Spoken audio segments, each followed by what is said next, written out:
Ladies and gentlemen, welcome to the El Cajon City Council meeting.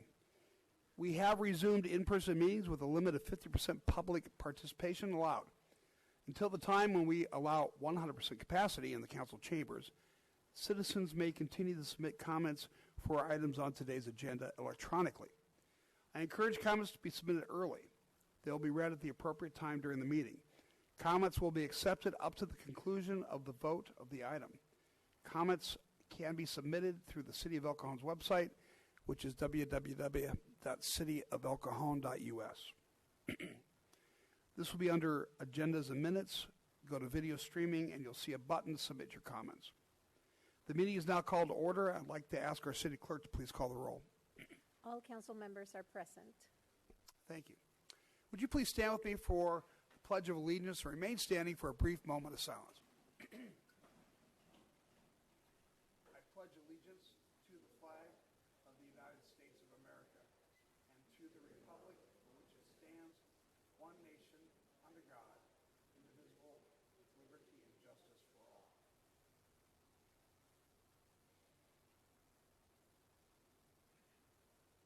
Thank you.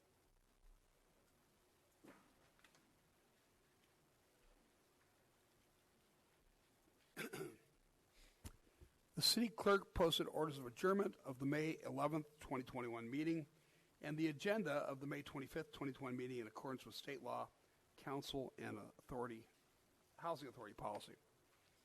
We have 3 presentations on today's agenda. The first one is for Youth of the Year Award. I'd like to invite Recreation Services Supervisor Malaluto to come and tell us about this.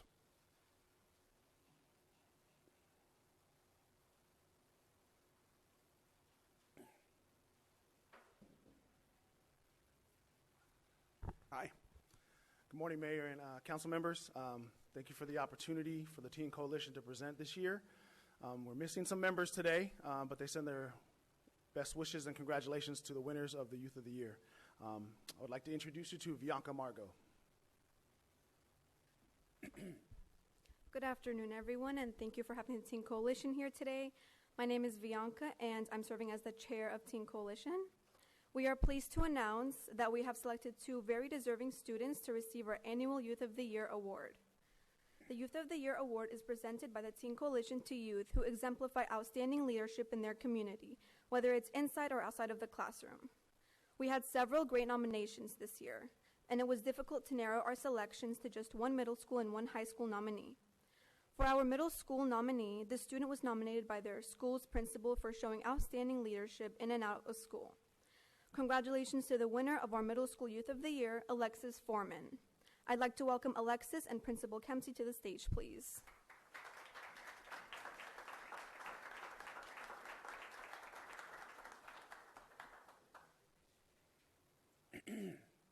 Council members, it is my honor to be here with Alexis. This girl is amazing. I have been her principal since she was in kindergarten, and I do not remember a day that she hasn't come and displayed amazing character and amazing academics. She might not be the most vocal leader, but she's a leader nonetheless with her actions. I have stories through the years from her teachers telling me about how she helps those in need, whether they're needing emotional help and nobody's partnering up with them. I've heard many stories where Alexis will leave her friends to go and partner up with that person, or students needing extra help, studying for tests. I mean, it is really amazing to be here with Alexis. I have a whole lot of stuff written about her, but I'm just going to speak it off the cuff.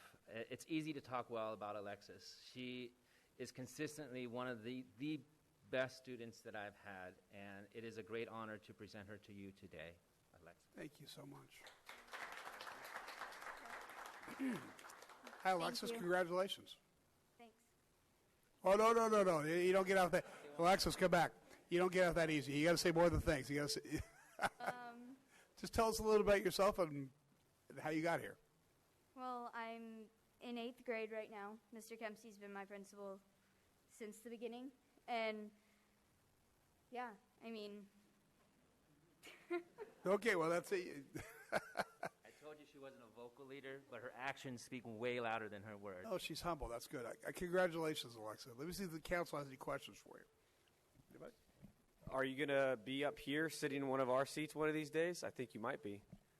I don't think so. Alexis, what's your favorite subject in school? Probably science. Science? Good for you. And do you have plans to do something with that science interest? Not at the moment. Okay, well, I'll tell you what. You can be a leader without talking a lot because sometimes actions speak louder than words. So congratulations again, hon. Thanks. Thanks, Celeste. We're really proud of you.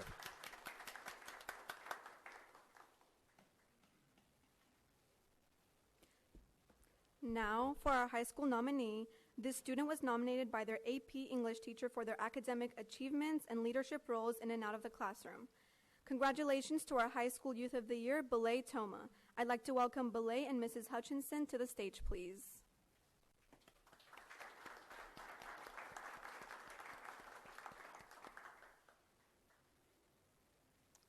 Hi. Hello there. Welcome. Let's see if I can disengage here. Okay, Yeah, you thanks. can take it out. It's okay. So I am thrilled to be here with you all as we honor Belay Toma as the El Cajon's High School Youth of the Year. My name is Melissa Hutchinson, and I teach AP Language at Valhalla High School.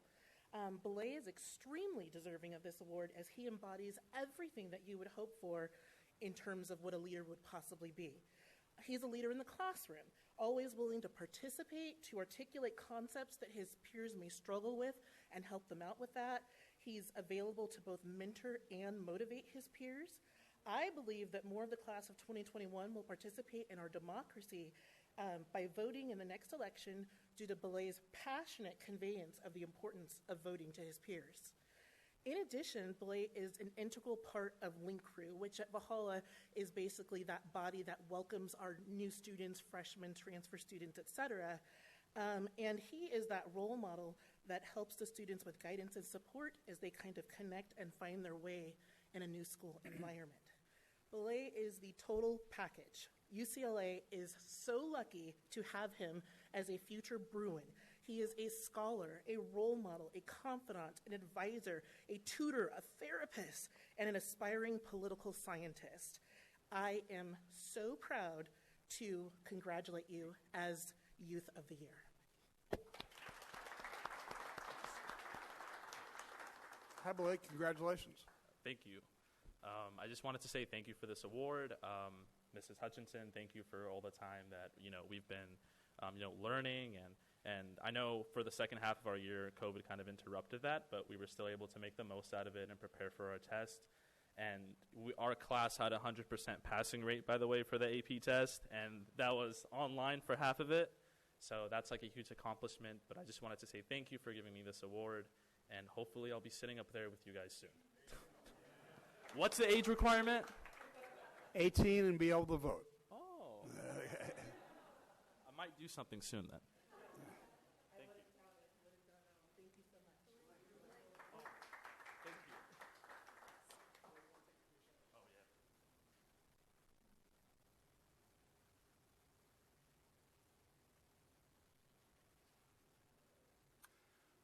Okay, while they're doing that, I'm going to move on. The second presentation is from the San Diego County Fair.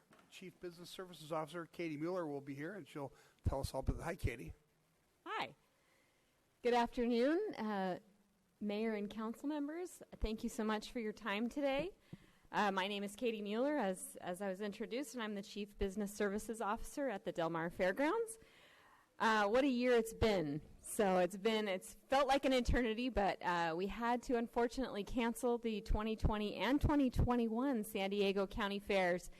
But we are fortunate to be able to replace the 2021 San Diego County Fair with an event that we're calling Homegrown Fun. That's for all of San Diego County to come out and celebrate in a safe way. Currently, if you are not aware, we're serving as one of the largest vaccination sites in San Diego County, serving everyone. It used to be by appointment only, but now anyone in the county can walk up and receive a vaccination if you're eligible. We have been vaccinating actually over 5,000 people per day through a partnership with Scripps in Encinitas. And we're very honored to be providing a valuable service for the community and helping the community get back up on its feet and get events going again.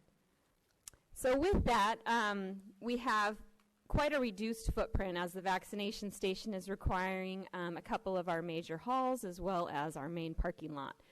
But we are going to be doing a reduced size event that's going to take place on the fairgrounds, and it's going to provide a little taste of the fair that we've all missed out on the past couple of years. So of course we're going to have lots of traditional fair favorites and everyone's favorite food. We have over 40 food stands that are booked to come to the fair, to the event, I should say, that will occur throughout. We're going to have some daily entertainment, maybe not the usual entertainment that everyone's used to. We won't have the concerts. Of course, this is a reduced capacity event. We're following all state and county guidelines related to the pandemic. But we will have some of the entertainment that people have come to know and love about the fair at the Homegrown Fun event. So this event will be very focused on agriculture. We will have the Swifty Swine Pig races will be back. We will have an extreme dog show, which will feature both dock dogs and also agility dogs. We will have Agriland, where kids can come and ride a pedal tractor and be a farmer for the day. They can watch a real live cow being milked. They can participate in a program that we've had for years called Plant, Grow, Eat, where we would actually go into schools. They would plant their radishes and sunflowers and lettuce, bring it to the fair.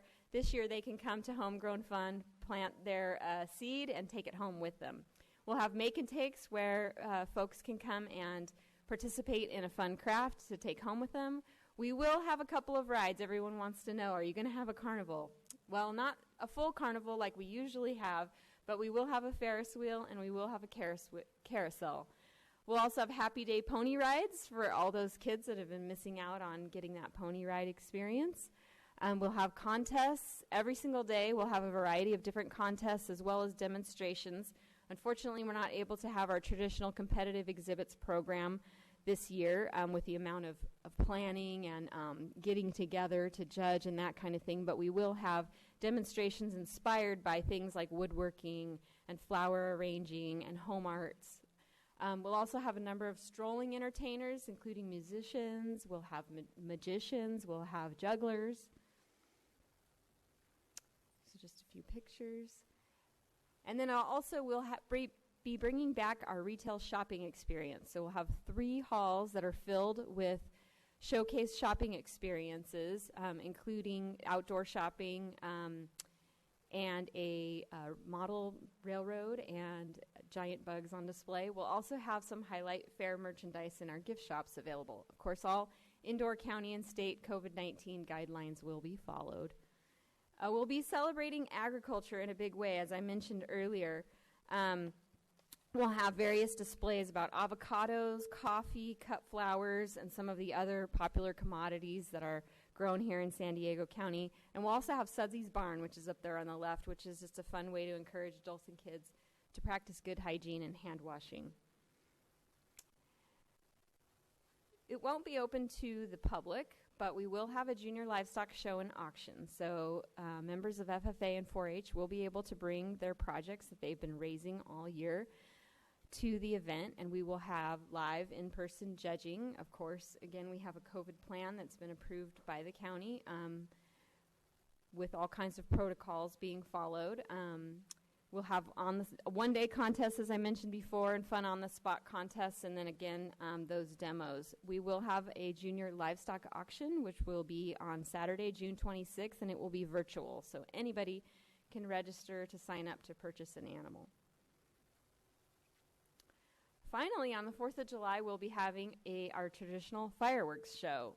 It will be a scaled-back version of the show. Typically, the show's around 20 minutes. This is going to be really designed for attendees of the event, so the best viewing areas will be on site, not in the surrounding communities or the beaches, but actually on site at the fairgrounds. So we're very excited to be able to continue that 4th of July tradition, and hopefully we'll all have a lot to celebrate this coming 4th of July. Finally, so one thing that's really different from fairs of the past is that tickets are being sold in a system called arrival time ticketing. So they're available online only. Tickets and parking is available online only on our website.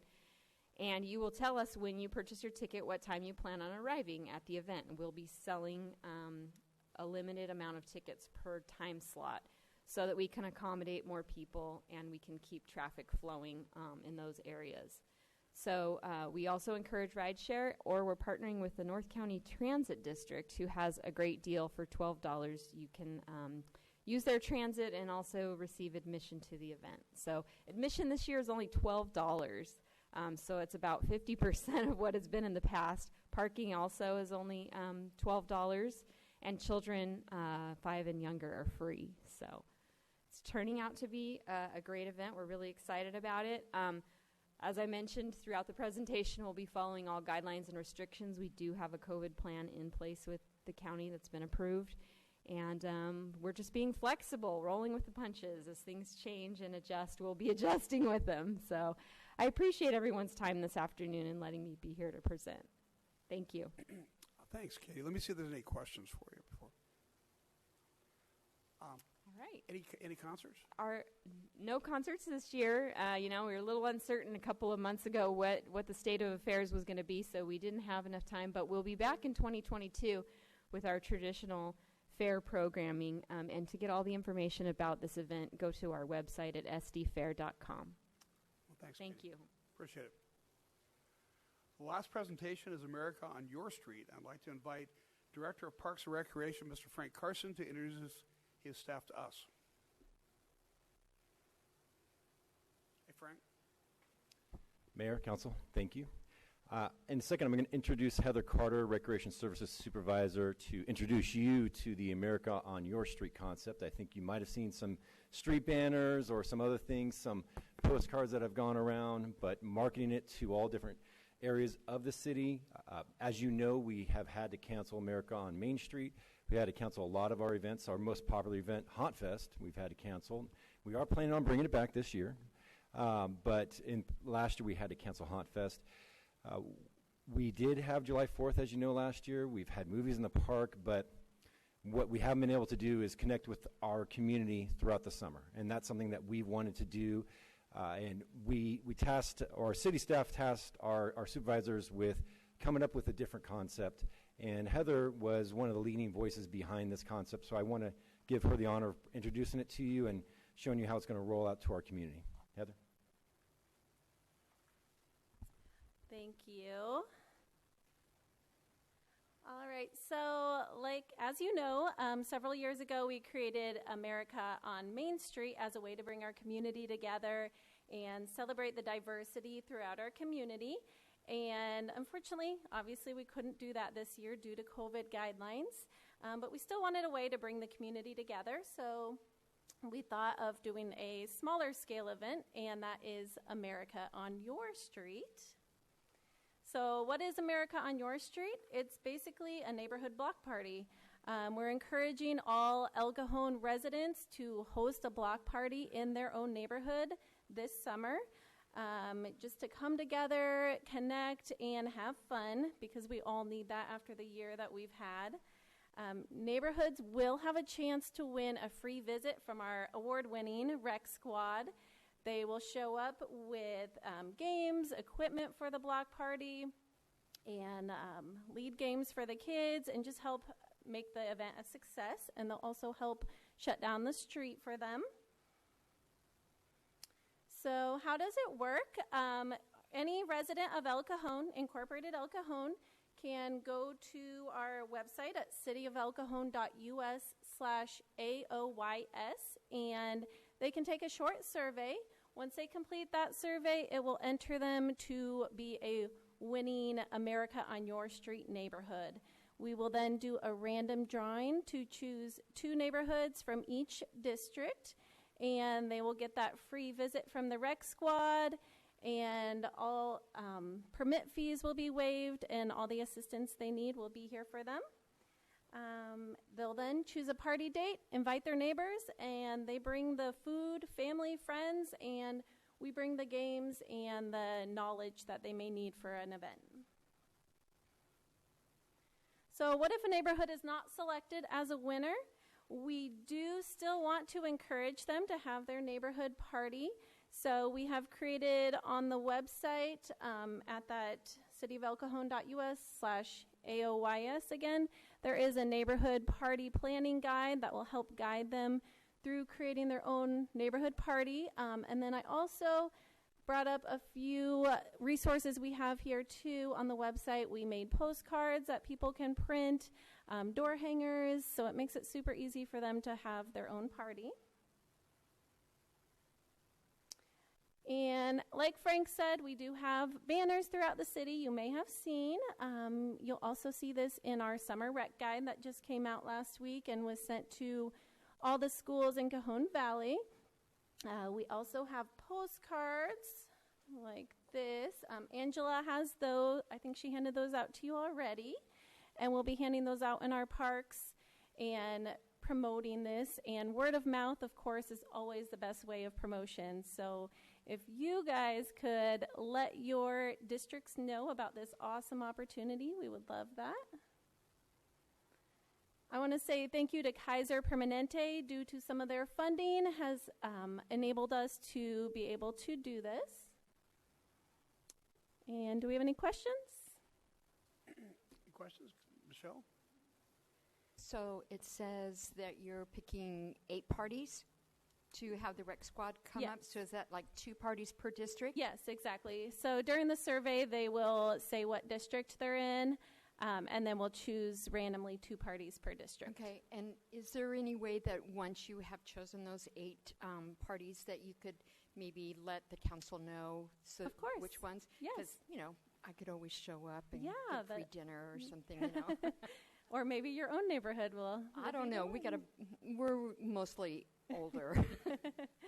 Not too much party in there. But, no, I think that sounds wonderful, and I think you guys are doing a great job. I've tried to promote it. I saw Frank's post, and so I got it out there. And is there anything that you need from us to continue this going? Just help us get the word out, and we'll be posting weekly social media postings, so if you can help share those, we would love that. Thank you. Thank you. Anybody else? Thanks. Appreciate you coming. Thank you. Thanks, Frank. All right.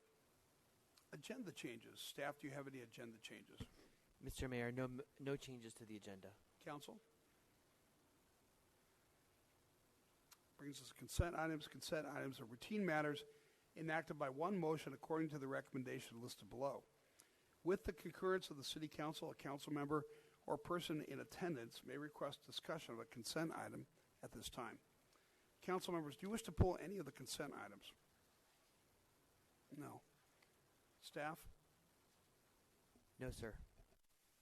I'll make a motion then to approve the consent items. Please vote. And for the record, sir, there were no comments received for consent items, and motion carries by unanimous vote.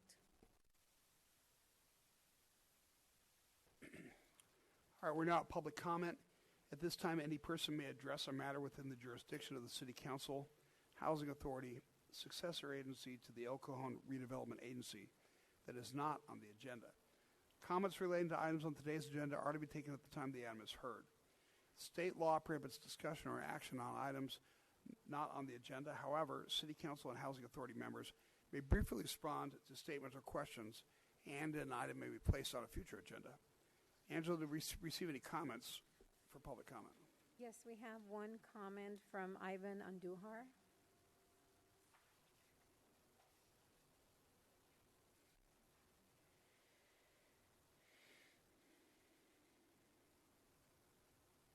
Good afternoon, Mayor, Council, staff. I just wanted to touch base and say again, thank you for everything that you do in cooperation with us as East County Transitional Living Center.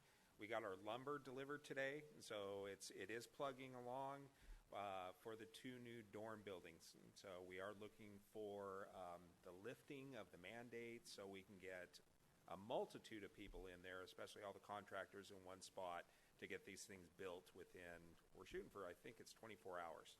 So you'll all receive invites. Again, thank you for all that you do. And if you have any questions, we're always here. When does that happen? We haven't said a date. I think June 15th is the mandate where they're going to be lifting the requirements. Yeah, okay. So sometime after June 15th. So for those of you who don't know what he means, There, East County Residential Living Center has done this before, where they build something in a very short period of time. And this time they poured the slabs, and they're going to build a dormitory all in 24 hours. That is so correct. It's going to be fun to watch. Better put a guard on that lumber. We do. We have the gates around the facility, and it's under guard. That's Yeah, expensive. that's gold. We used to say toilet paper was gold. Right now, wood, and the lumber's gold. Yeah. Okay. All right. Thank We'll look you. forward to seeing it. Thanks. Okay, perfect.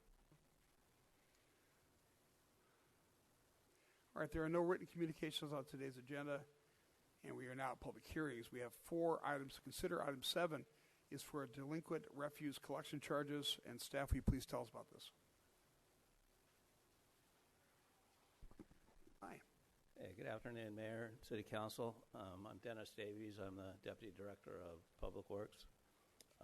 This is our delinquent refuge collection lien hearing process. Just to be clear, this is for our former waste contractor, Waste Management. As part of our franchise agreement, we go through this collection process for delinquent accounts. It provides for a cost-effective way for the contractor to be reimbursed for the services they've been provided. This year, it's a little different. We didn't have as many lien hearings in 2020 as we normally do, but I believe we normally have 3. We only had 1 this year, or in 2020. And this is the final one for Waste Management. It covers services that were provided through December of 2020. We have over 16,000 accounts, and there's approximately 360 that are still outstanding. The total due right now, I think, is about 55,000. So I'll be happy to answer any questions. Normally, Waste Management is here. Christine Costa let me know that she had a family matter to attend to, so she's not here today, and she wanted to pass along her hellos to you guys, but there's not a representative from Waste Management, which is a normal protocol. Okay. Thanks very much. Do we have any speaker cards on this? Yes, sir, we have 1 card. And it's from Maxim Moyle. I don't see Mr. Moyle. Oh, there he is. Mr. Moyle?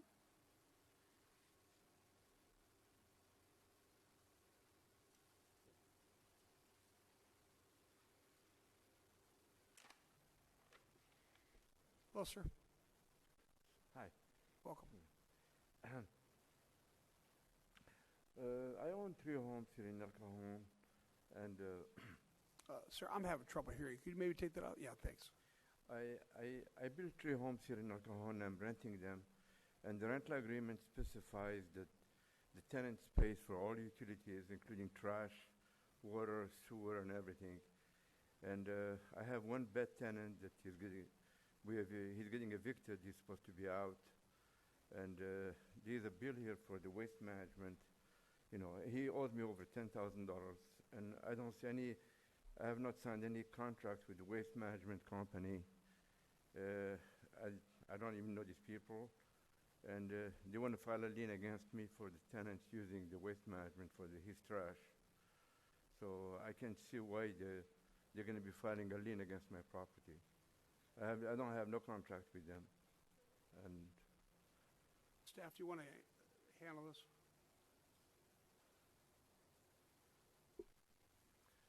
Thank you, Mayor, members of City Council. The refuse charges are a lien on the property because our ordinance makes it the law that says that the property owner is responsible for the charges. If Mr. Moyal has a contractual relationship with his tenant, that's up to him and his tenant and tenants, and he can seek recovery in any which way he wants, in particular through his unlawful detainer actions if those are being filed. But in fact, Section 8.24.070 says the obligation to pay the charges will be upon the legal owner of the property, and that's you, so it's your responsibility. so I need to pay it even though I didn't sign no contract Correct. with them. Do you think that's fair? Yes. It's fair. Yes. All right, I appreciate that. Thank you. Sorry about that, sir. Thank you. Okay. Council, any questions or comments? All right. I'm going to make a motion to close the public hearing. Please vote. Motion carries by unanimous vote. Would somebody like to make a motion?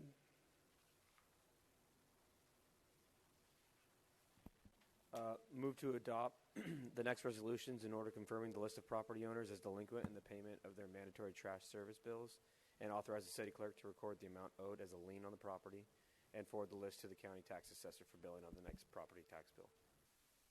Second. Please vote.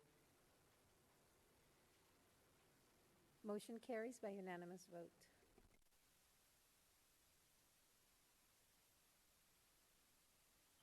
Grab, just a quick question. Or Vince, what's the process if somebody wants to pay this now?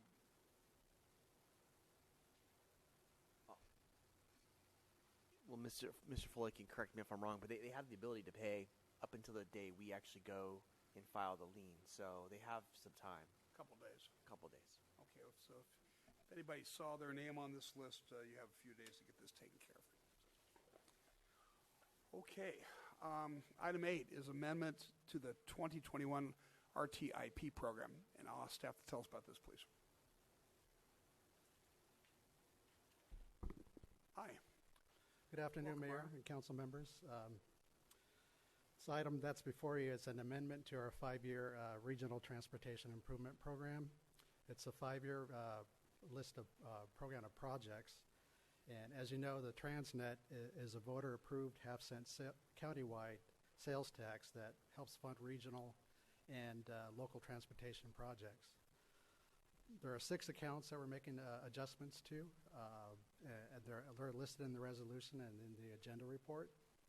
And the funds that we use these funds for all our capital improvement projects for the city. We have various overlay projects, slurry seal, traffic safety projects, traffic calming projects, and various, we use these funds also to match our smart growth transportation grants as well.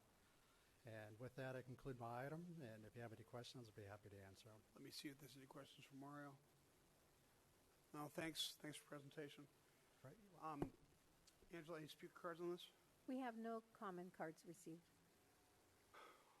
Okay, I'll still have to make a motion then to close the public hearing. Please vote. Motion carries by unanimous vote. All right. Any further discussion, or would someone like to make a motion?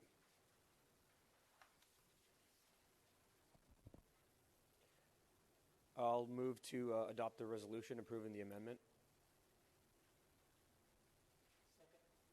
Please vote. Motion carries by unanimous vote.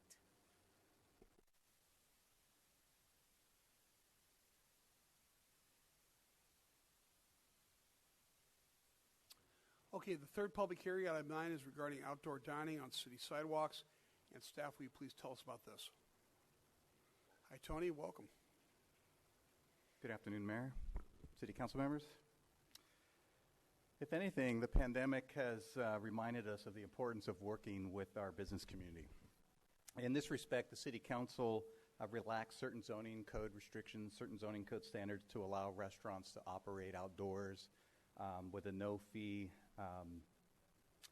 temporary use permit, and by temporarily removing the conditional use permit requirement for businesses, primarily restaurants, to utilize the city sidewalks. So staff believes that there's an opportunity here to remove the conditional use permit requirement permanently. And this fits in with the City Council's economic development priority of removing economic development barriers where feasible. It also can help restaurants, cafes, coffee shops utilize and activate the sidewalk faster and easier. So the proposed ordinance in front of the City Council does not eliminate the need, however, of an encroachment permit, insurance, and a hold harmless agreement because these things are necessary as safeguards for the city. So staff then recommends that the City Council introduce the proposed ordinance and ask the city clerk to recite the title only. And staff is available to answer any questions. Thanks, Tony. Yeah. Any questions for Tony? Steve? So it seems like we're removing a layer of government which speeds things along, because it doesn't have to go to the planning commission, wait 2 weeks and a report and staff time. This just becomes an administrative check and approval. Is that correct? Absolutely. Okay, that streamlines everything, and that's good for businesses. Yes, it does. Okay. More questions? Tony, what about design standards? Are the patios, do they need to match the restaurant? Do they have to have some kind of standards? They could just be a bunch of chairs out there. So there are design standards in Title 12 that will remain. The only thing that's being removed is the requirement for a conditional use permit. Thanks, Tony. Appreciate that. Okay. Any public? Thanks, Tony. We're good. Any public comment on this? No, sir. No cards received. All right. Still have to close the public hearing, so make a motion to close public hearing. Second. Please vote. Motion carries by unanimous vote. All right. Would somebody like to make a motion then to proceed with the motions to introduce the ordinance? I'll move that the city council introduces the next ordinance, removing the requirement for a CUP for outdoor dining, and ask the city clerk to read the ordinance by title only. Second. Please vote. Motion carries by unanimous vote. And the title of the ordinance is an ordinance to amend sections 12.09.030 and 12.09.060 of the El Cajon Municipal Code to eliminate the need for a conditional use permit for sidewalk dining in the city. Okay, then. The last public hearing, item 10, is regarding CDBG CARES Act, and I'll ask staff to tell us about this.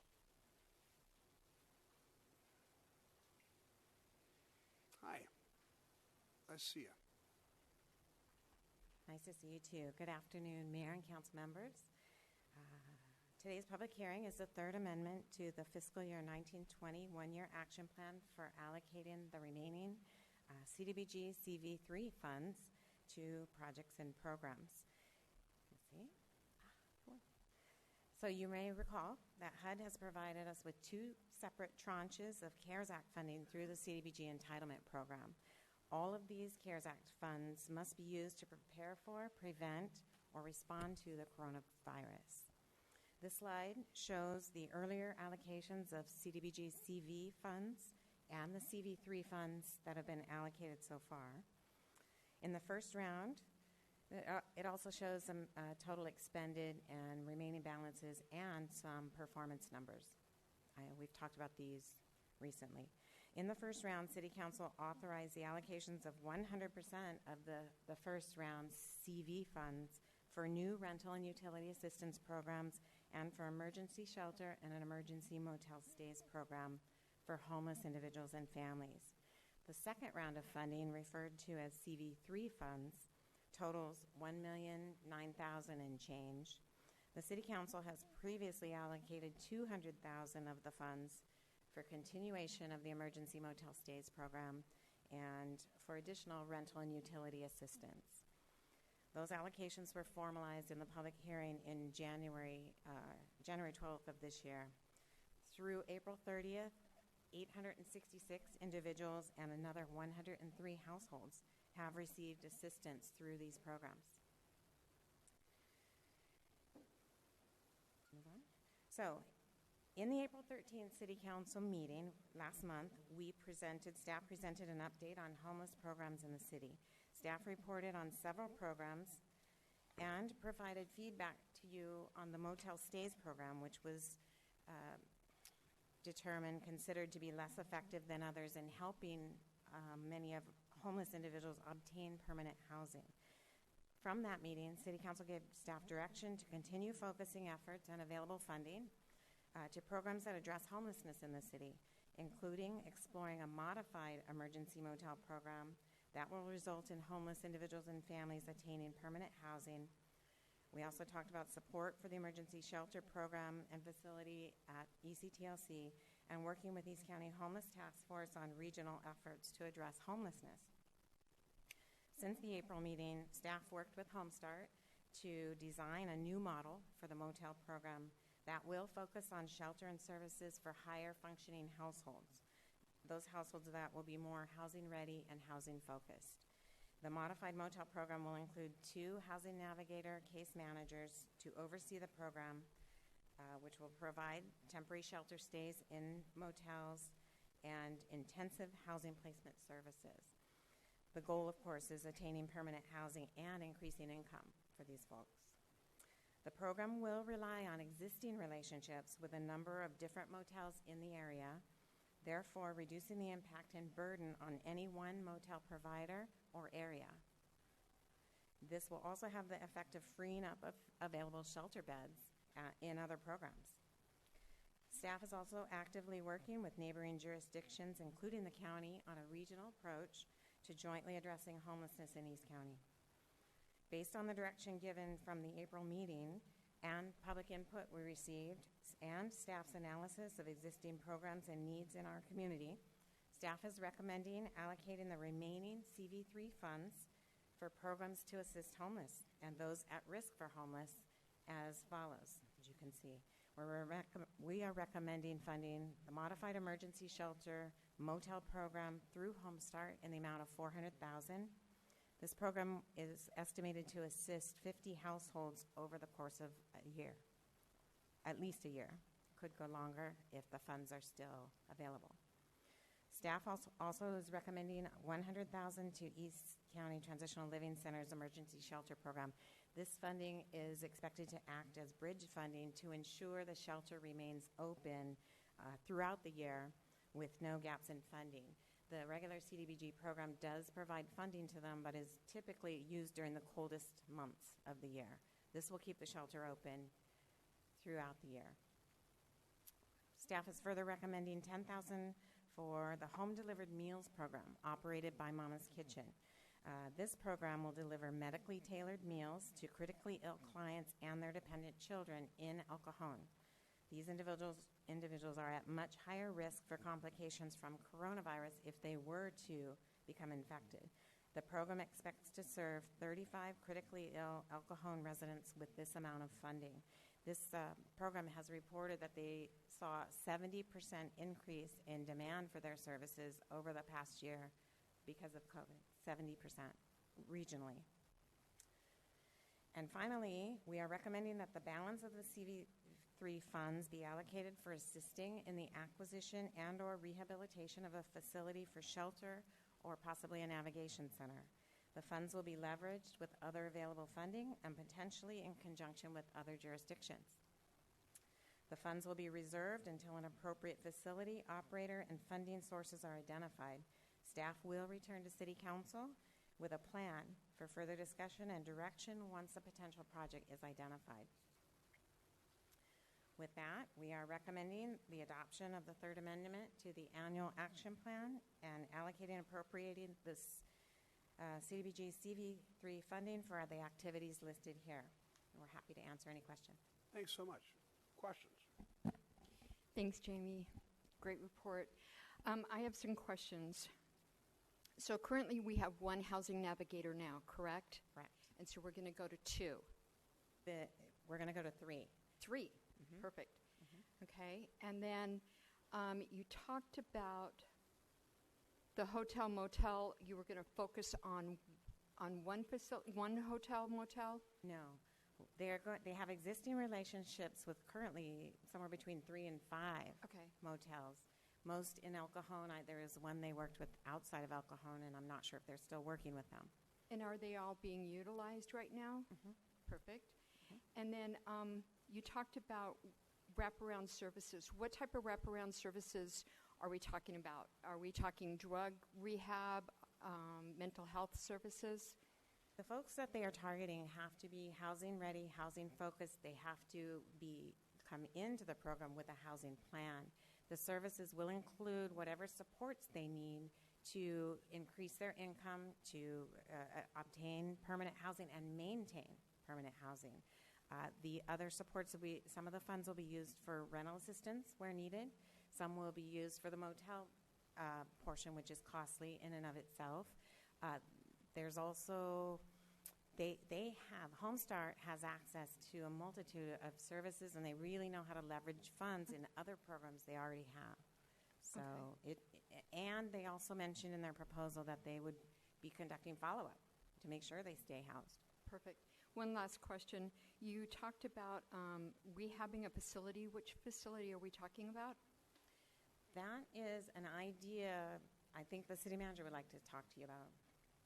Yes, Ms. Mitchell, this is really more of a placeholder. I mean, we're working with the East County cities and also the county at exploring some joint projects. And so I think there's some value in at least having some money allocated to assist with that. But we do not have a project or site developed or even a concept developed at this point. Right. So I can tell you I've seen some pro formas from a neighboring jurisdiction to remain nameless, and they're estimating $50,000 per person for assistance, and this program is looking like it's coming out at about $8,000 per person. So if we were to choose between two different programs, I would probably continue to recommend to the council that we continue to explore this program or utilize this program. It's far much more cost effective. So Exactly. Bigger bang for our buck. Right. And More people helped.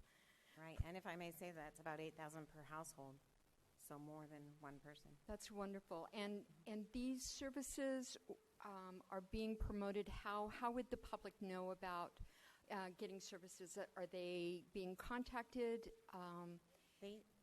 We would make announcements through city social media and every other outlet that we could normally. We also have CDBG subrecipients that work with clients that may need those services. Homestart itself, they haven't targeted where they would receive referrals from, but they will take them from everywhere, and we will do all we can to get the word out. And I'll add, Homestart attends at least once a month, if not twice a month, an outreach program where we go out with social workers and homeless advocates and homeless assistance providers, along with our police officers. So they actually go out, they contact as many people as they can on the streets, and so those services would be made available or announced to those individuals during that program.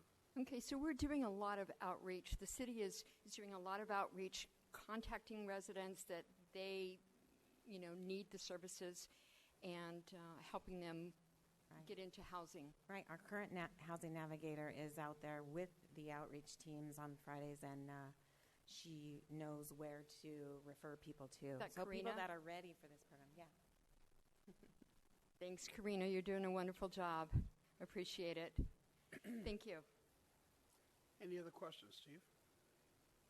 Each year, organizations apply for a share of CDBG funds. Did we hear from any people who had applied before who didn't get their requested allocation to be included in this, such as Meals on Wheels or some other organization? Meals on Wheels and the organizations that got their regular allocations are still getting them. You just approved those. They did not apply for additional CV3 funds because I believe the city manager, we realized that most of our funding, we're using it for homelessness. In fact, 100% for with these allocations and with the previous allocations. So the only program I contacted from the previous application process was Mama's Kitchen. We knew at that time that it probably really needed our help. So Mama's Kitchen may be the only organization that didn't get an allocation before that got included this time. Correct. That's good. That's good. Any other questions? Thanks for the nice report. Appreciate that. All right. The public hearing is now open. Angela, do we have any speaker cards? Yes, sir. We received one comment online, and it's from Rick Wilson, President and CEO of the San Diego Regional East County Chamber of Commerce. And he writes, "Dear Honorable Mayor and City Council members, thank you for acknowledging and responding to homelessness in El Cajon and for collaborating with your colleagues in La Mesa, Lemon Grove, Santee, and the county to address this regional concern. The East County Homeless Task Force is a community-based volunteer program of the San Diego East County Chamber Foundation that promotes collaboration between public, private, and nonprofit sectors to discover and action solutions for homelessness in East County. Since 2016, the task force has built a constituency of community segments that convene and collaborate to identify and respond to unhoused residents' service and housing needs across our region. Representatives from El Cajon have been vital contributors to these efforts and continue to be influential leaders as the task force pursues a regional approach and plan. We want to thank City Manager Graham Mitchell for his ongoing guidance and participation. The San Diego East County Chamber of Commerce, Chamber Foundation, and the East County Homeless Task Force support amending the fiscal year 2019-20 one-year action plan to allocate funds for emergency shelter, housing placement, and case management programs to our partners at Home Start and the East County Transitional Living Center. Please also set funds aside for shelter or services facility. We encourage you to approve adopting the third amendment this evening. Thank you again for your cooperative approach to alleviating homelessness in East County. End of comment, and no more comments, sir. Thanks very much. This last one? That's correct. Comment? Yeah. I'll make a motion to close the public hearing. Second. Please vote. Motion carries by unanimous vote. All right, council, this all seems like a good step forward. Somebody's ready to make a motion, unless they'd like more discussion. I'll make a motion to adopt the next resolution, which amends the one-year action plan, allocate $500,000 in CV funds for continuation of existing programs, allocate $10,000 to, who was that? Mama's Kitchen. Allocate $299,307 for a acquisition or rehabilitation of a facility, and authorize the city manager to make all the necessary adjustments or corrections to the one-year action plan and execute all documents. Good enough. All right. Move to second, please vote. Motion carries by unanimous vote. Okay. We have 4 administrative reports on today's agenda. Item 11 is regarding the City Council's meeting schedule, and I'll ask our city manager to tell us about this. Certainly, Mr. Mayor, members of the council, we traditionally cancel one of our meetings in the month of August, and staff's recommending that we cancel the August 24th meeting. Of course, if there's an urgent item that comes up, we would recall that meeting, but we do need council authorization to cancel that meeting. Council, any questions about this? Angela, any speaker cards about this? No, sir, we didn't receive any cards. All right. If there's no further discussion, somebody like to make a motion? Move to approve. Please vote.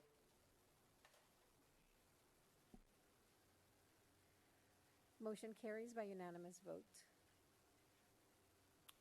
The second administrative report is item 12, which is regarding the fire station number 7 renovation. I'd like to ask staff to tell us about this, please.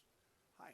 Hi. Welcome Good back. afternoon, Honorable Mayor, council members. Yasmin Arellano, the Director of Public Works. And I'm here today to request the authorization to utilize Prop O funding for the renovation of Fire Station 7. Prop O was approved by the voters back in 2004, implementing the half-a-cent sales tax increase for 10 years to improve public infrastructure, public safety infrastructure. And this sales tax measure concluded in 2015, and leaving residual balances constructing several projects, the largest one being the Public Safety Center and the Animal Shelter. This proposition also formed the Public Safety Facility Financing Oversight Committee to monitor the use of these funds. And this committee recently met and concluded that they met to discuss the active projects and concluded that the project needing with outstanding needs, they identified Fire Station 7 as a project with eligible for potential funding. Fire Station 7 is located in the Fletcher Hills area between Fletcher Parkway and Tyrone Street. And this fire station has not been upgraded since its construction in 1960. According to the fire department staff, some of the biggest challenges are the lack of accommodation for male and female staff, since the station only houses one open dormitory and one bathroom, and the size of the apparatus bay, which is way too small to fit a modern fire apparatus in the bay.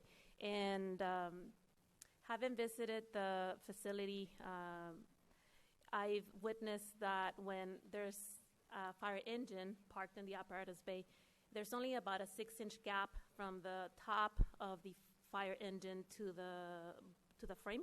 And we have a similar problem also when accessing the apparatus bay from the sides. So it's very limited. Fire Station 7 is an ideal candidate for Prop O funding. However, there's currently insufficient uncommitted funding for this project. One active project on Prop O is the Public Safety Energy Efficiency Improvement, and has been identified as a candidate for alternative funding. This project aims to provide the public safety energy efficiency improvement. It aims to provide an additional layer for resiliency for energy resiliency. And due to the operational cost savings, staff recommends using general fund reserves to replace the Prop O funding for this project. The committee and city staff concluded that the renovation of Fire Station 7 represents a better opportunity to highlight the responsible use of Prop O funding. And today's report recommendations they seek the authorization from the City Council to appropriate funding for the renovation of Fire Station 7, cancel the Prop O funded public safety energy efficiency improvements project, and appropriate a similar project in the City Capital Improvement Program Fund. To fund this new project, the appropriation and transfer of general fund reserves are also recommended. I know it sounds complicated, but basically what we're doing, we are appropriating funding for Prop O funding for Fire Station 7, appropriating it from the energy efficiency improvement projects, and then funding it through general funds reserves. And I'm available to answer any questions council may have. Thank you very much. Council, any questions? So, are we taking $3.5 million from Prop O and 3.2 from reserves for a $6.7 million? No, sir. The 3.2 is covered in the 3.5. That is correct. Okay. Absolutely, Station 7 needs to be redone. It hasn't changed since I was a 7-year-old boy going there to get my bicycle license tag at that particular thing. So we're probably overdue. Sorry to the firefighters, but it's so appropriate to take money from the reserves and to give them a good place to work 24 hours a day for 4 days in a row or something like that. Thank you. General question. Will we be documenting the construction before, during, and after to show the public where their funds are going? I think that might be a good story to tell, that sales tax that they paid for, we're getting our firefighters a facility that's going to have clearance more than 6 inches when they're backing it up. Kudos to the guys out there. Well done. Yes, sir, we will. And we'll be happy to provide updates to the council during the construction. Yes. So one thing that I just want to make clear is that we need to update this, and we're already, I think this is more for the public, we already have a lot of funds and a lot of activity for homeless shelters, and so now we're going to take care of a facility that needs to be updated, and we're still taking care of the homeless, but we need to take care of this fire station. And I think a lot of residents feel that we need to take care of our homeless, and we're doing that. But we also need to take care of our firefighters. So thank you very much. Thank you.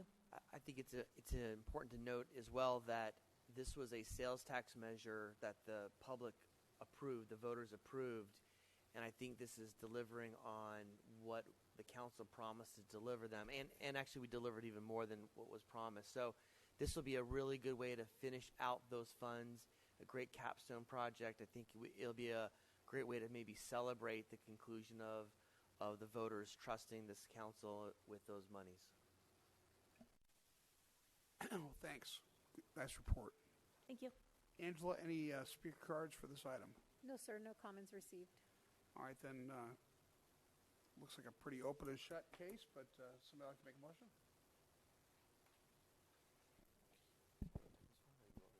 I'll make a motion that we approve the staff recommendation as outlined in the agenda report. How's that for nice and short and sweet? Second. Short. There you go. I like it. I'm learning. Was there a second? Okay. Please vote. I'm going to have to reset the vote, please. And we're ready for your vote. Motion carries by unanimous vote.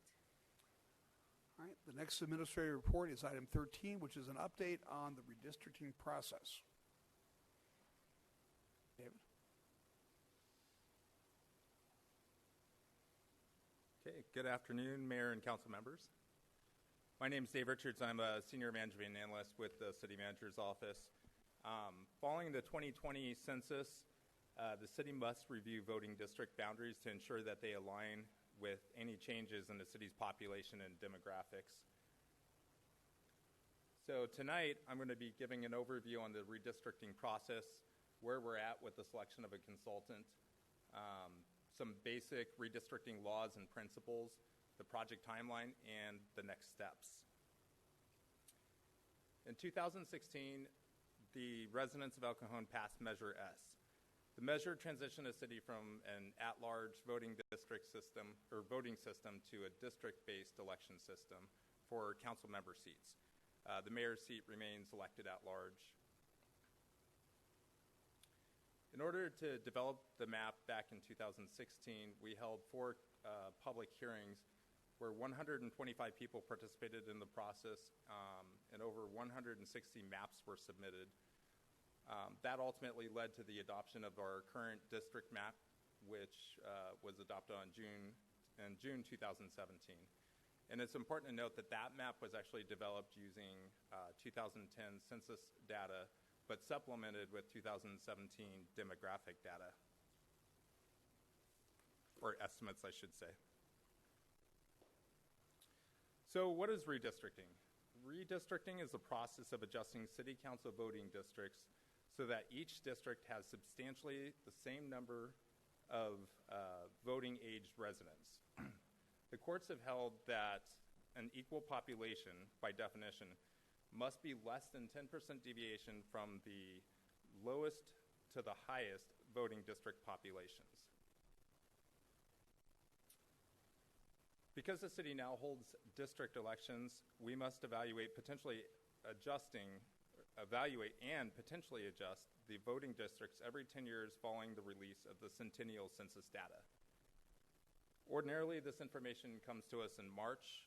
This year, due to the pandemic, the release date has been moved to September 30th of 2021. In order to comply with state law, we have to approve this map by April 17th of 2022. There are steps that we can take to kind of help with the compacted timeline. For instance, we can begin our outreach and education campaign now. We can also host a pre-draft map hearing ahead of the census. So in order to get the process started, we began seeking out a demographer back in February and seeking quotes. We're looking for a demographer that could facilitate public hearings, would assist with line drawing and demographer services, and offered an online public mapping tool. So in all, we received 6 quotes.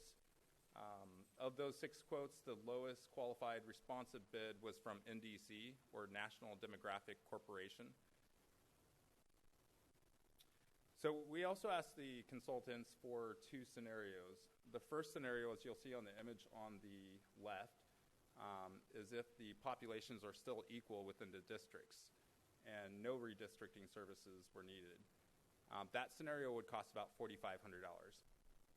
The second scenario would be if people have moved, the demographics within districts has changed, as in the image on the right-hand side, and you can see that we would need to redistrict in order to balance our districts. And I should note that the council can always opt to go through the redistricting process, even if we have an equal population still. So if you choose to go through the process of redistricting, we can. These photos, I just want to point out, were provided by Common Cause, who's been a great source of just funneling information to us.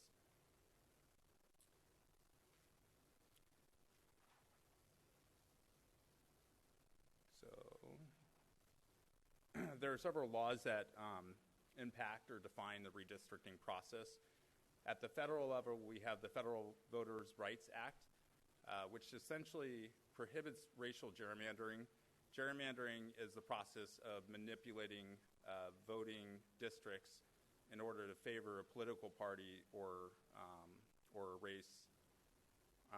And equally, as I mentioned earlier, the Federal Voters' Rights Act also requires substantially equal populations with that 10% deviation. So you can't have a greater difference than 10% of the lowest and highest district populations. The courts have also upheld several redistricting principles. Our consultant's going to go over these fully, but I kind of wanted to hit on some of the highlights. For instance, election district maps must keep districts compact, contiguous, defined by visible, natural, or man-made boundaries, and include communities of interest or groups with similarities other than race. These principles, as I mentioned, will be fully explored with our consultant. In 2019, the California legislature passed AB 849, or the Fair Maps Act, and subsequently AB 1276 in 2020, which provided cleanup and clarification of the Fair Maps Act. The act essentially requires cities to take additional steps to increase public engagement in the redistricting process. Importantly, the act increases the number of public or required public hearings from 1 hearing to 4 hearings. One of the hearings must be held before the maps are drafted, 2 after the maps have been drafted, and 1 either before or after the maps have been drafted. And that's the choice that we get to kind of make along the process. There are several other hearing requirements listed here on the slide. For instance, the council will have to convene and host these meetings. The consultant and staff can host 1 pre-draft map hearing. It has to have a fixed start time, so if you started at 3 o'clock on a council meeting day, it would have to start at 3 o'clock, or if you said 4 o'clock, you'd have to stop at 4 o'clock and start the public hearing.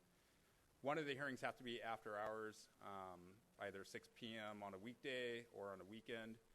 And if requested within 72 hours, we'd have to provide live interpretation at the public hearing.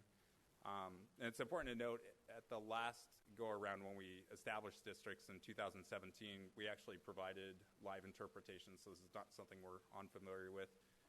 And then each of the hearings have to be hosted in an ADA accessible facility.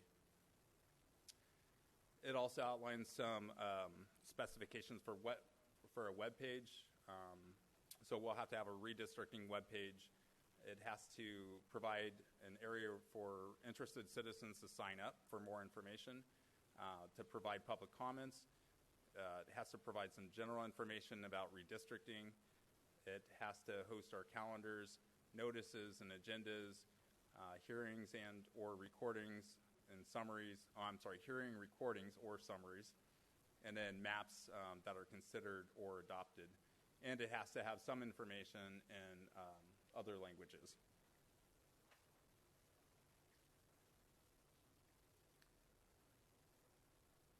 The Fair Map Act also requires the city to make a good faith effort to broadly distribute information about the redistricting process to community groups and the media.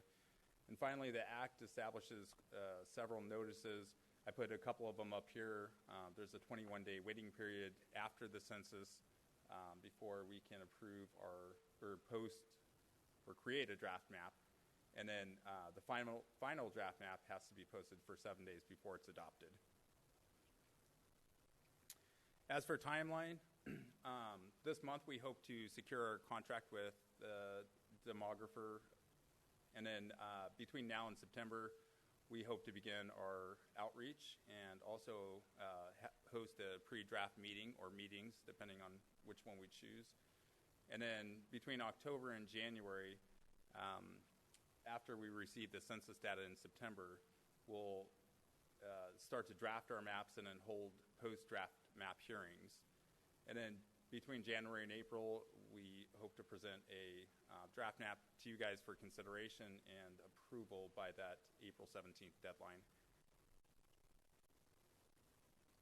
As for next steps, as I mentioned, we hope to execute a contract with NDC, develop an outreach plan once we have our contractor on board, also determine hearing dates based on council availability and the consultant's availability, and then create a redistricting website.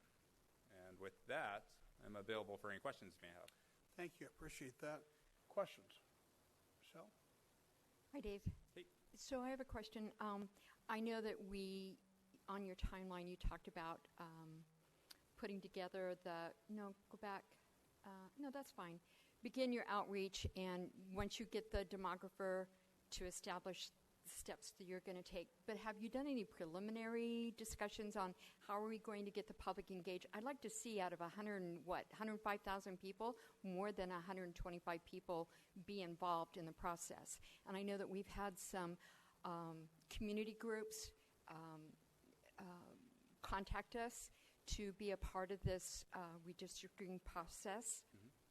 Sorry. And so do you have any ideas of how we're going to increase public participation? Because I think this is, it's something it's important.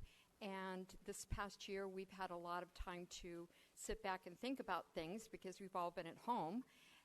So I was just kind of wondering what your thoughts are on that. I mean, just a minimum, the legislation that was passed, the Fair Map Act, actually increases the level of public engagement. So we have more public meetings. We have requirements to reach out to community groups. We have obviously requirements to work with the media. So I think it's already structured in a way that's going to engage and communicate with people more than we have potentially in the past. Okay. And we have, over the pandemic, had opportunities to create relationships with some of our other community groups throughout the city. And so I think those are going to be valuable intersects where we can start to bring in some more involvement, if you will. Perfect. Thank you. Yep. Anybody else? Steve? I think it's important to note that even with an April 2022 date, that is before any filing periods for anybody who wants to run for council in the November 2022 election. So we're beating all the deadlines, so anybody will know what district they're in when they can run. Good point. Michelle, go ahead. So just out of curiosity, would we stay in our districts now until after the 2022 election if we are changing the districts? Yeah, you'd stay in a district and then that would change at the time when your district came up for election. So even if there was a change, it probably wouldn't be a massive change. You might add a couple of streets or take a couple of streets out. So you still basically represent the same district. So it's just a little different when it comes to the election. Yeah, because my term goes in after the redistricting, and if we change the boundaries, I was just kind of curious how that worked. We experienced that in the last elections when we had redistricting for the first time, and there were people that had to be at large until the next redistricting election, and then they were moved over into the proper slot. Okay. All right, thank you. Unless I explained that wrong, but no. Anybody else? All right. Dave, thanks very much. That was a good report. Thank you. Okay. Angela, any speaker cards on this item? We received no comments, sir. All right. Then if there's no further discussion, I'd like to take a motion. I'll move that we accept the staff report. Second. Please vote. Motion carries by unanimous vote. The last administrative report, item 14, is a COVID-19 update, and I'll ask our esteemed city manager to tell us about this. Mr. Mayor, members of the council, I don't have a PowerPoint presentation or graphs to show. I just did want to announce, I think most council members know, but perhaps for the public, that the state has released what it's calling the Beyond the Blueprint model for what's going to occur after on June 15th. So essentially, after June 15th, there'll be no longer any physical distancing requirements or capacity restrictions, which would mean that this room could be in full capacity. Masking requirements will mirror those of the CDC's guidelines. It also says that large-scale indoor and outdoor events, and that's particularly interest of us because we have the Magnolia, that those indoor events can occur at full capacity but would require either a proof of a vaccination or that of a negative test. And it looks like the negative test would be a self-attest that you received a negative test. So those are some of the guidelines coming down, and as more information comes available, we'll provide those to the City Council.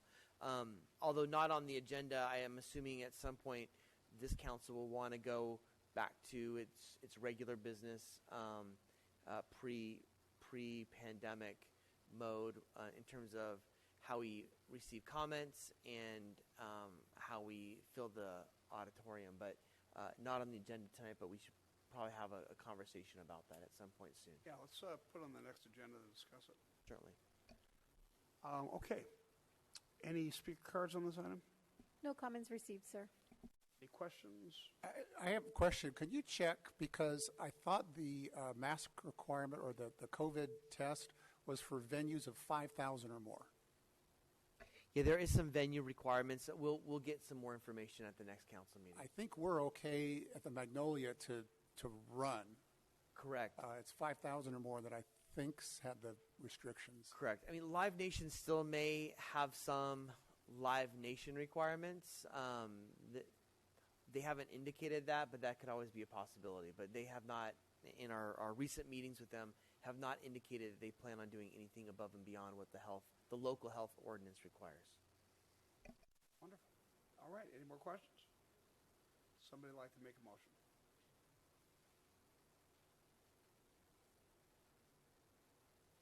I'll make a motion we accept the staff report.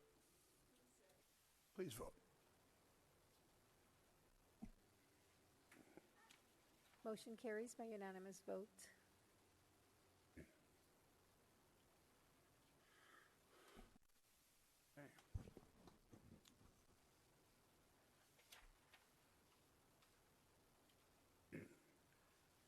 Okay, we're at activity reports. Mine are as reported.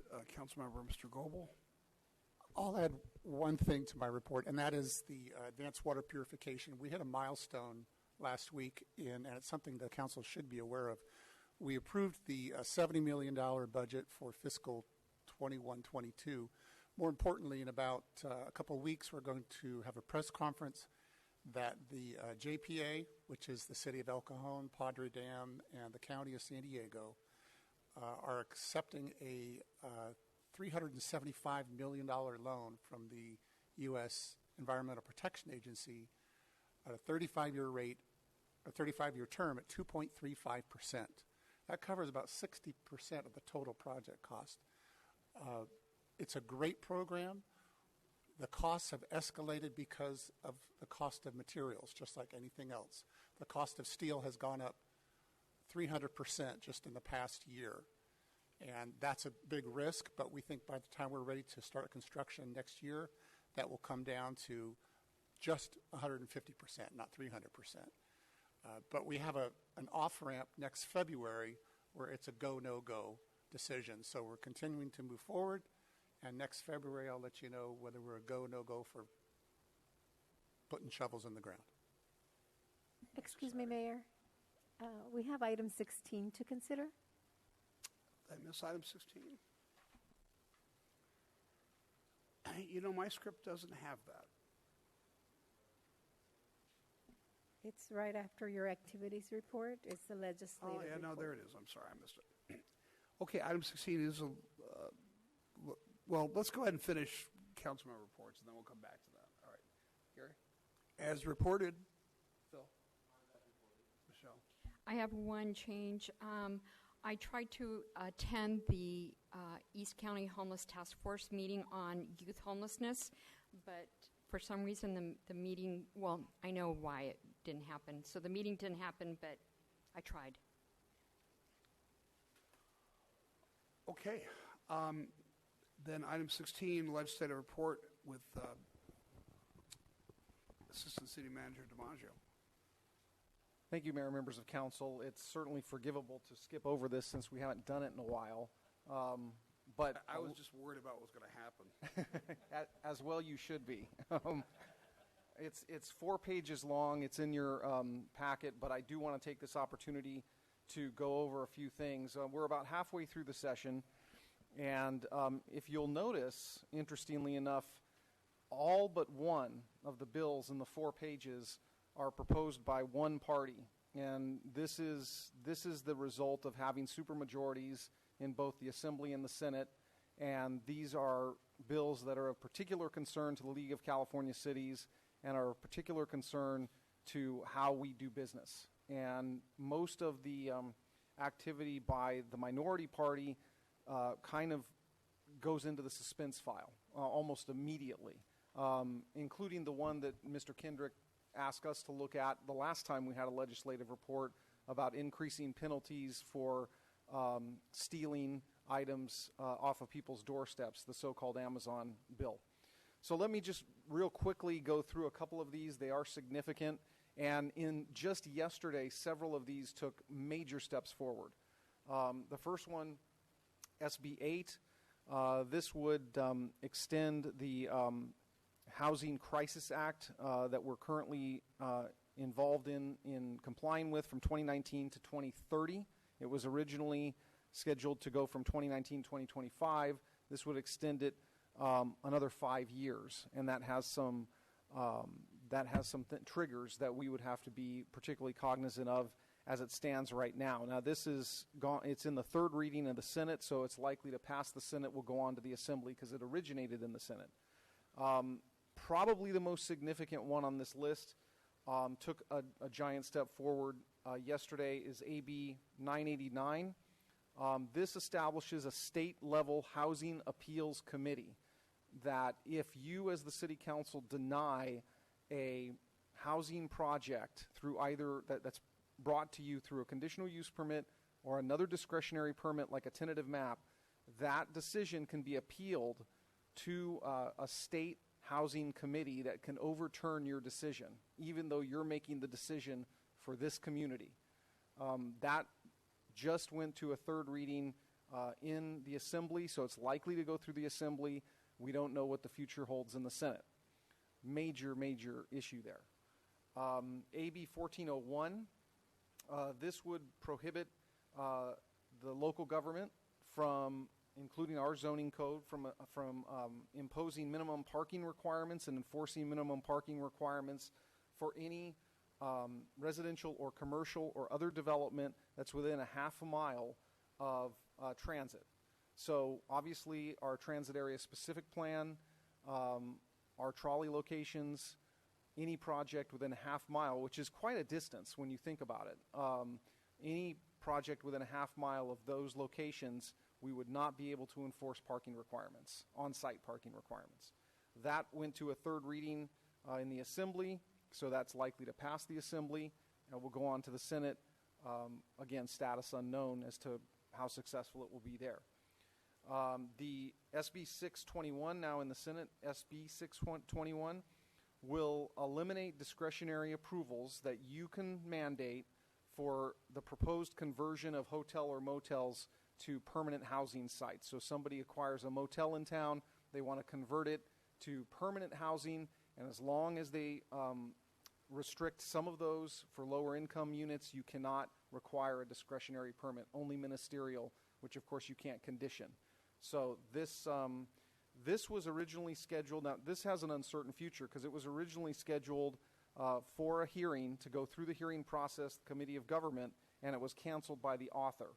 So that usually indicates there's some movement there where the author has received some pushback on it. Excuse me, AB 816. This would establish the requirement for all local agencies to develop a homelessness action plan, requiring the agency to reduce homelessness by 90% by 2029. This is kind of a difficult thing to do when a lot of the homelessness is almost as a result in some cases of some of the laws that are coming out of Sacramento. So again, that's currently in the suspense file. Several of these were in the suspense file, but as of a couple of days ago, they moved out of it. So typically, since we're only halfway through, this still has life. If we were farther into the session and it were in the suspense file, I would say it's probably not going to go anywhere, but we don't know yet.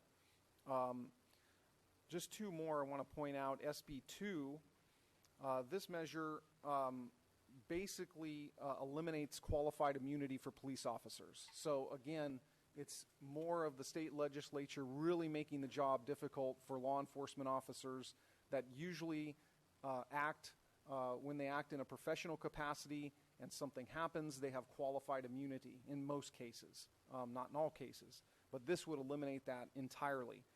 This was in the suspense file up until 2 days ago. It moved rapidly out of committee and went to a third reading in the Senate. So it will likely pass the Senate and move on to the Assembly. Lastly would be SB 556. This would require local governments, us, to make our light poles, traffic signals, utility poles, any other public infrastructure available to telecommunication providers, private sector telecommunication providers, and it's ambiguous as to whether or not we can actually require rent for that.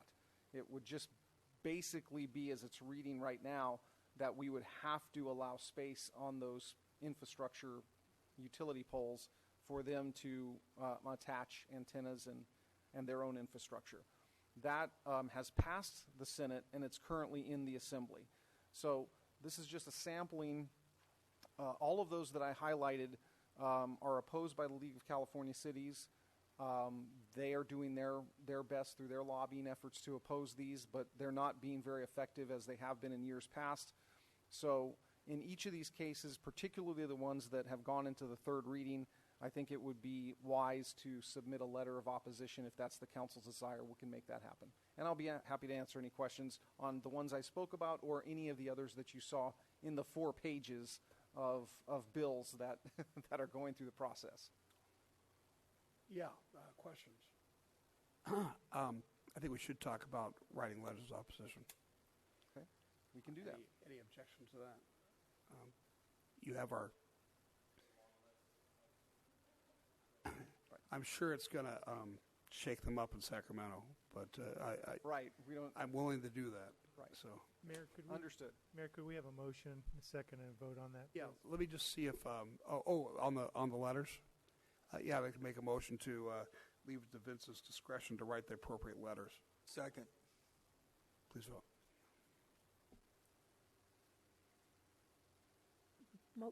I'm sorry, I'm going to have to reset the vote. We're ready for your vote, please. Motion carries by unanimous vote. Angela, I do want to ask you about speaker cards for this item. We received no comments, sir. Okay, we're finished then. Thank you, Vince. All right. I believe, unless I've forgotten something, there are no general information items on today's agenda. There are no first or second readings on today's agenda, and that brings us to closed session. Our city attorney will recite the titles and lead us into closed session.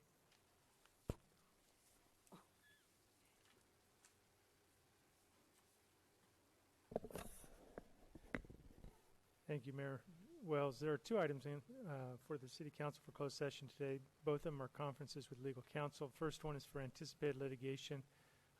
The description is significant exposure litigation based on a claim received by the Elias law firm on behalf of Sarah Bonham, claiming damages for and alleging losses suffered following a trip and fall on a sidewalk in the city. The second one is for conference with legal counsel on existing litigation pursuant to paragraph 1 of subdivision D of Government Code section 54956.9, Homaki versus City of El Cajon. The first one actually is under paragraph 2 of subdivision D of that same section. I make a motion to go to closed session. Please vote. Please allow me to reset the vote. If you can please vote. Motion carries by unanimous vote. right back. Okay, ladies and gentlemen, we are back, and I will hand it over to the city attorney to report the happenings of closed session. Thank you, Mayor. On the first item number 21, the closed session with legal counsel for anticipated litigation, direction was given to the city's legal counsel and risk manager in that matter. And the second item, it was the report on a matter that has been resolved in the case of Homaki versus City of El Cajon, in which the city paid a total of $15,000 in settlement of a claim. Thank you, Mr. City Attorney. This brings us to the adjournment. The adjourned regular joint meeting of the El Cajon City Council, El Cajon Housing Authority, successor agency to the El Cajon Redevelopment Agency, held this 25th day of May 2021, is adjourned until Tuesday, June 8th, 2021 at 3 o'clock p.m. Thank you very much.